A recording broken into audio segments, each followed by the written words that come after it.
Derby della Madonnina antara AC Milan melawan Inter Milan. Nah, itu akan terjadi pada Senin dini hari ya. Tapi sebelum ke sana kita akan ulas terlebih dahulu preview Serie A ya. Serie A ini memasuki game week ke-22-23. Oh, bukan game week ya. Giornate. Oke. Oh, Parma lawan Lecce. Ada dua match yang bisa dikatakan ini dua match tim papan tengah, papan bawah ya. Parma Lecce, Monza Hellas Verona. Parma itu di rank 16, Lecce rank 18, terus siapa lagi, Monza itu rank 20 dan Hellas Verona itu rank 17. Jadi ini dua match tim papan bawah dan siapapun yang menang ini sangatlah berpengaruh ke nanti klasmen ya. Nah, karena apa? Karena di rank ke-13 sampai ke rank 18. Nah, ini selisihnya hanya 2 poin saja. Jadi ini masihlah ketat ya. Rank 13 itu ada Como, 14 Empoli, 15 Cagliari, 16 Parma, 17 Hellas Verona, dan 18 Lecce. Nah, ini 19 nih Venezia, selisihnya 4 poin dengan Lecce, dan Monza selisihnya dengan Lecce itu ada 7 poin. Oke. Match selanjutnya Udinese lawan Venezia. JICS akan melawan Udinese.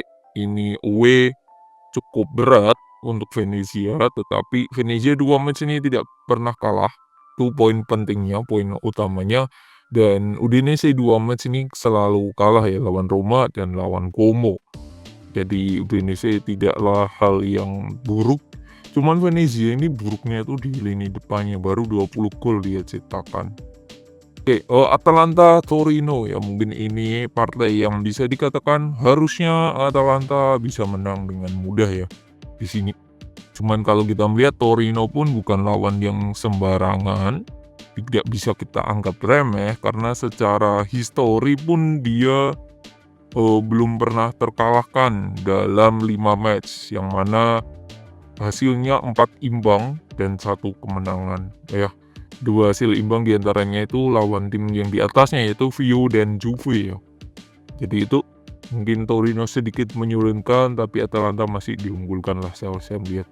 Oke, Bolonya lawan Como. Nah, ini menurut saya agak seru. Bolonya di rank 8, 34 poin. Como 22 poin. Como ini lagi lagi menarik. Sedangkan Bolonya pun juga sama, 4 match belum pernah kalah di Serie A. Dan kita lihat nanti seperti apa, apakah Fabregas bisa memberikan kejutan untuk Bolonya. Ya, oke. Juve Empoli. Di atas kertas Juventus harusnya menang. Di atas kertas Empoli kan juga di rank di bawah ya, 14. Cuman Juve is Juve gitu.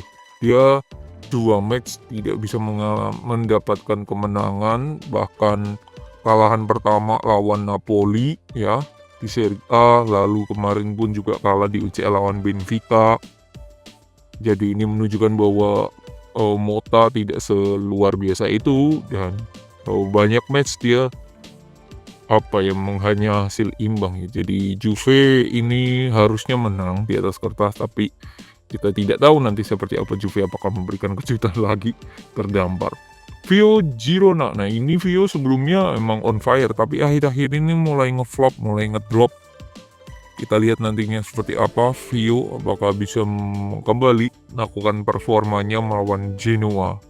Ya, Genoa ini dalam 5 match track recordnya 3 menang, 1 kalah, 1 draw. Jadi sedangkan Vio 5 match terakhir hanya menang sekali, 2 kalah dan 2 imbang gitu. Jadi harus secara histori 5 match terakhir Genoa lebih tapi harusnya Vio ini secara kualitas permainan lebih sih. Ya, saya unggulkan Vio. Nah ini Milan Inter terakhir ya.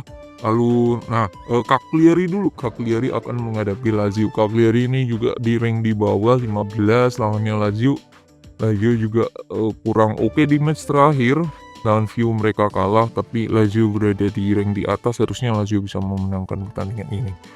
Nah, ini ada 2 match sebelum Derby della Madonnina. Kita ke Roma Napoli ya. Roma ini secara histori memang dia tim besar, tapi sekarang baru di rank 3. Kalau dia mau menjajaki masuk ke Yuna Eropa, harusnya dia berhasil mendapatkan kemenangan, karena di atasnya dia rank 8, Bolonya itu selisihnya 4 poin dengan Roma, jadi mereka harus menang.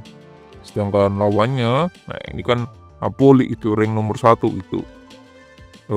Mereka terpleset, nah Inter bisa menyodok ya, karena posisi pertama mereka Napoli 53, Inter di posisi kedua, poinnya 50, tapi Inter menyimpan satu pertandingan lebih sedikit. Jadi kalau match selanjutnya apakah waktu partai tunda Inter berhasil menang, jadi poinnya sama dan Inter menang selisih gol. Jadi tidak ada kata terpleset untuk Napoli menurut saya. Nah ini AC Milan lawan Inter. Terakhir mereka ketemu di final Super Italia ya, Super de Italia. Menang tipis 2-3. Jadi apakah menjadi partai yang sangat emosional ya untuk Inter, terutama untuk bisa mengalahkan yang namanya AC Milan di pertandingan kali ini nanti ya.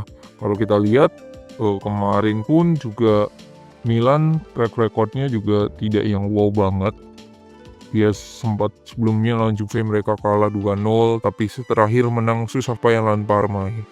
Menang susah payah. Jadi ini Milan kurang oke, sedangkan Inter di match terakhir di UCL.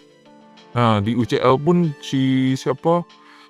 Milan pun juga kalah gitu lawan Dinamo Zagreb 2-1, yang membuat mereka tidak lolos otomatis ke 8 besar gitu. Ke 16 besar, tidak masuk ke rank 8 besar lah. Jadi kurang oke juga ini Milan di lini belakangnya sih kalau saya melihat itu. Jadi ini akan menjadi pertandingan yang alot menurut saya. Cuman ada beberapa pemain yang kiranya bisa menjadi pembeda, yaitu kalau di Inter dua pemain ya, Marcus Thuram dan Sandro Martinez. Sedangkan kalau di AC Milan, kalau saya melihat di AC Milan adalah Tijani Reinders 1, dan juga Rafael Leao. Dua pemain pembeda di AC Milan tuh itu sih. Tijani beberapa match terakhir juga dia lagi pacak-klik gol, yang membuat ya bisa dikatakan Milan lagi pacak-klik gol juga gitu. Jadi ini sangatlah PR banget untuk melihat nanti Milan seperti apa. Jadi itu kalau saya sedikit lebih mengunggulkan Inter Milan dibandingkan AC Milan ya, 48-52. Tapi you never know, ini derby sama seperti waktu final Super Copa, matchnya keduanya si pelatihnya Milan, Vincecao, tapi mereka berhasil menang dan juara. Itu sangatlah luar biasa ya, baru match kedua bisa menghebohkan. Kita lihat nanti di pertandingan kali ini seperti apa. Apakah AC Milan bisa tetap menang atau Inter berhasil membalaskan dendam kekalahan di final kemarin.